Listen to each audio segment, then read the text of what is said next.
Hi, my name is Pat, and this is my channel, Book Chat with Pat, and I'm glad that you're here. Today I'm going to be doing a brand new tag.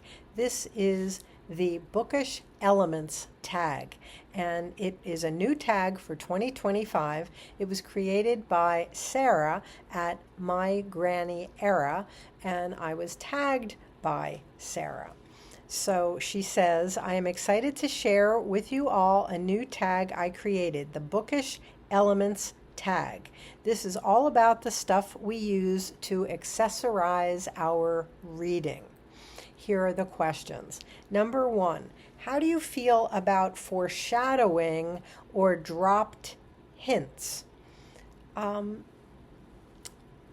don't know that I have a feeling about foreshadowing necessarily. I think that foreshadowing is a good literary device. It certainly was one that I used to teach. I think hints to whatever's about to happen in the plot or in terms of a character's development. That makes sense. And sometimes it's fun to go back after you've read a whole novel, go back and look at the examples of foreshadowing that were present, that you may not have noticed in the moment, but after you get the whole story, you kind of see that things were being hinted at. And that's a, sometimes an interesting device to study a little bit. Number two, bookmarks. What do you use? How do you feel about bending the corner down? Well, I just last week did an entire tag video on bookmarks, and I showed my bookmark collection. So I won't go into all of that again, but I do use bookmarks. They tend to be around the same size and shape. Sometimes I use bookmarks from bookstores. Sometimes I use, purchased bookmarks. Sometimes I use prayer cards. This was a whole series of bookmarks featuring different artists. But, they all tend to be about approximate, thin cardboard, rectangular shapes, nothing too fancy. And how do I feel about bending the corners down? I don't like that at all. I do not dog ear pages. No. Number three, forgotten bookmarks. Have you ever found something strange in a book? Yes. I found, and then this is, usually in, I can't even say in library books, I guess in used books that I've bought. Once I found a letter or a note that, it looked like a husband was writing to a wife, and it was written as a note, but it had a list of things that he wanted her to purchase for him that that day, the day that he wrote the note, and that felt a little like I was kind of, I don't know, intruding on somebody's personal space, and I definitely have talked about before where I got a cat's appointment card stuck in a book that I purchased from a used bookseller. Had the cat's next appointment with the vet. Okay. Number four, inscriptions and annotations. How do you feel about writing in a book, and how do you annotate if you do? I am okay with writing in my own books. When I write in books, I don't do it a lot anymore.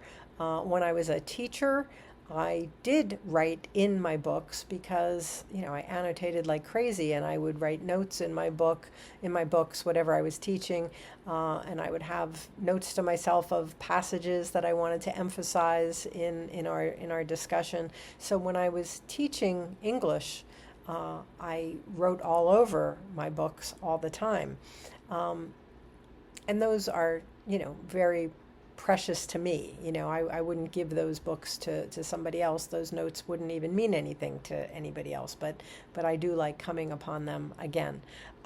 Now, if I write in a book, I do so in pencil, and it's something that I can always erase, and I tend to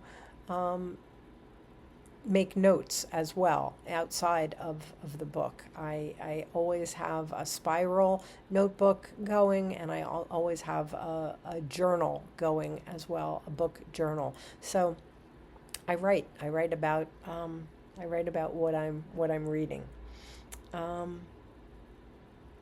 Number 5, introductions and footnotes. Do you read them or avoid? And what makes a good introduction? Yes to both. I read introductions and I read footnotes or endnotes. I think that a good introduction might, it depends. I mean, sometimes it will give a little overview of the author. It might place the book in context. It shouldn't discuss the entire plot of the book, but I'm not real concerned about knowing the plot before I start to read. But I don't think the introduction needs to include the entire plot. I do like, when you buy a special edition of a book, and there sometimes is a special introduction written by, usually somebody connected to the author or important in that particular genre, and they will write, a new introduction for a special anniversary edition of a book. I like those. I think those are fun. Number 6, accessories.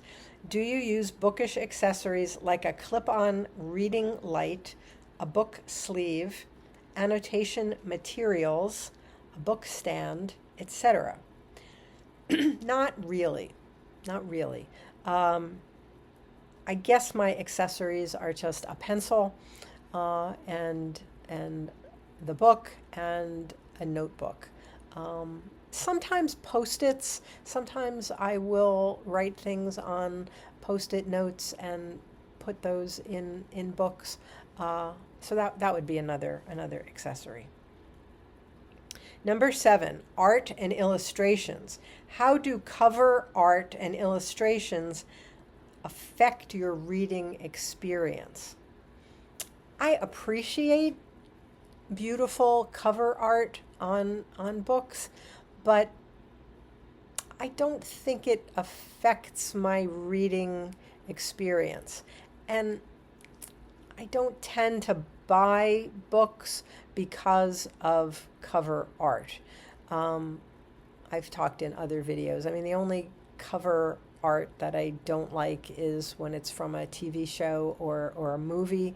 I would rather, have, rather than seeing a scene from the movie, I'd rather have, real art on the cover. I just pulled off my shelf some beautiful cover art. This is the Penguin Deluxe Dracula. I think that's interesting cover art. I just got a new Donald Ryan novel. His cover art is usually quite lovely. The Penguin Classics, Sherlock Holmes novels. I think that's a really, really neat cover.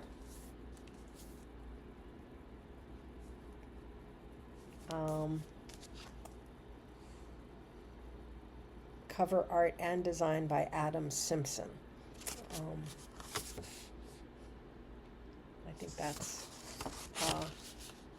a beautiful book.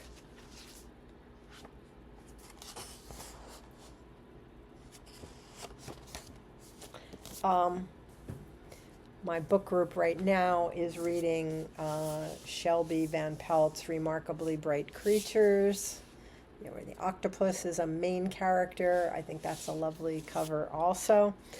So I love pretty cover art and illustrations, but I don't think it affects my experience of reading. Okay, number 8, format. Which format of books do you prefer?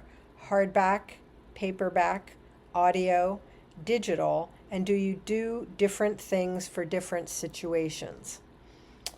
I think for contemporary fiction, I prefer hardbacks. I think for science fiction and classics, I prefer paperbacks. I don't make good use of the digital format. I have a Kindle, and I have Kindle capabilities on my phone and on my laptop, but I don't use it. I don't use them as much as I probably could or even should. If I'm away from home, if I'm in a waiting room, I might use digital then, but I don't read on my Kindle nearly as much as I could. Audio, I like audio in the car. I like audio when I'm driving. I like audio when I'm working out at the gym. Those are times when I like the audio format. So yeah, I guess those would be the different situations where I use different formats. And then finally, tag some people. So, well, Sarah, thank you for tagging me. This was a fun new tag. Anybody watching this, if you would like to do this tag, please consider yourself tagged. This was a fun one to do, to think about. And as I always do, I'm going to tag some people in the notes below and see if we can spread this tag around a bit. So, as always, I thank you for watching. I hope that you're doing well. I'll speak with you again soon. Take care.